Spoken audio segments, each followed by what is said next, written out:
మేషరాశి వాళ్ళకి ఆదాయం 5, వ్యయం 5, రాజపూజ్యం 3, అవమానం 1. అంటే వీళ్ళ ఆదాయ వ్యయాలు రాజపూజ్య అవమానాలు తెలుసుకున్నాక గురుడు ఈ రాశి వాళ్ళకి సాధారణంగా జన్మంలోకే వస్తున్నాడు కాబట్టి తప్పనిసరిగా వీళ్ళకి అన్ని విషయాల్లోనూ ధర్మం, పరోపకారం ఉంటాయి.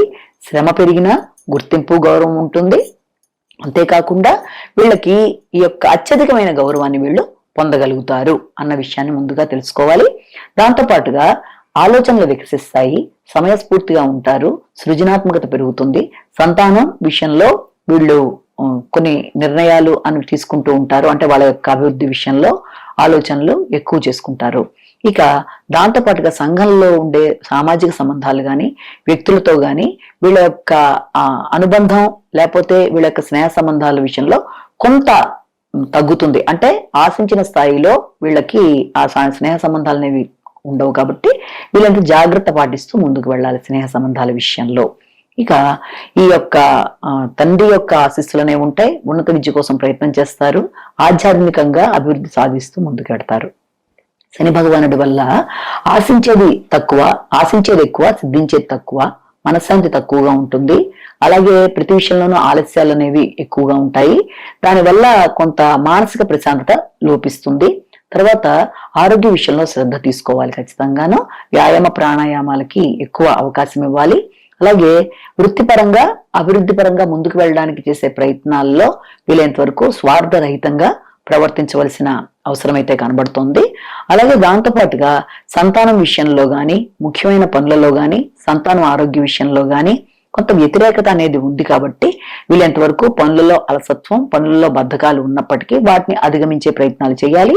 దాంతో పాటుగా ఆరోగ్య విషయంలోనూ ఆకస్మిక ఖర్చుల విషయంలో కూడా వీలైనంత జాగ్రత్తగా ఉండాలి.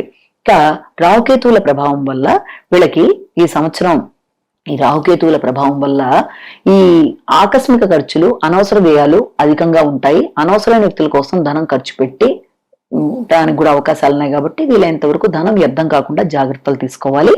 ఇక మిమ్మల్ని ఇబ్బంది పెట్టేవాళ్ళు, మీ వ్యతిరేక వర్గం వారు మిమ్మల్ని అవమానపరిచినా లేకపోతే మిమ్మల్ని ఇబ్బంది పెట్టినా, మీకు ధన నష్టం కలిగించినా వారిని మీరు క్షమిస్తూ ముందుకు వెళ్లే అవకాశాలు కనబడుతున్నాయి. ముఖ్యంగా ఈ గురు రాహువులు కలిసిన సందర్భంలో ఏప్రిల్ నుంచి అక్టోబర్ దాకా మధ్య సమయంలో మాత్రం మీకు ఖచ్చితంగా ఆందోళన విషయం ఎక్కువగా ఉంటుంది. మానసిక అనారోగ్యం, భావనలు అధికంగా ఉంటాయి. దాంతో పాటుగా చంచల స్వభావం కలిగి ఉంటారు. మంచి చెడులకి ఒక తేడా తెలుసుకుంటూ కూడా వివేకంతో ముందుకు వెళ్లే పరిస్థితిలో కూడా కొంత మీరు సంఘర్షణకి లోనవుతూ ముందుకు పెడతారు. కాబట్టి వీలైనంత వరకు ఈ సమయంలో జాగ్రత్తలు పాటిస్తూ మీరు ముందుకు వెళ్ళినట్లయితే ఈ యొక్క చంచల స్వభావం నుంచి ముందుకి బయటికి వస్తారు. అలాగే వీళ్ళు ఖచ్చితంగా ఈ యొక్క రాహుకేతువులకి సంబంధించిన ఏదైనా జపం లాంటివి చేసుకున్నా కూడా మంచి ఫలితాలు ఏర్పడతాయి. ఇలాంటి మరిన్ని విషయాల కోసం మా ఛానల్ను సబ్స్క్రైబ్ చేయండి, లైక్ చేయండి, షేర్ చేయండి. పక్కనే ఉన్న గంట సింబల్ను ఒక్కసారి కొట్టండి.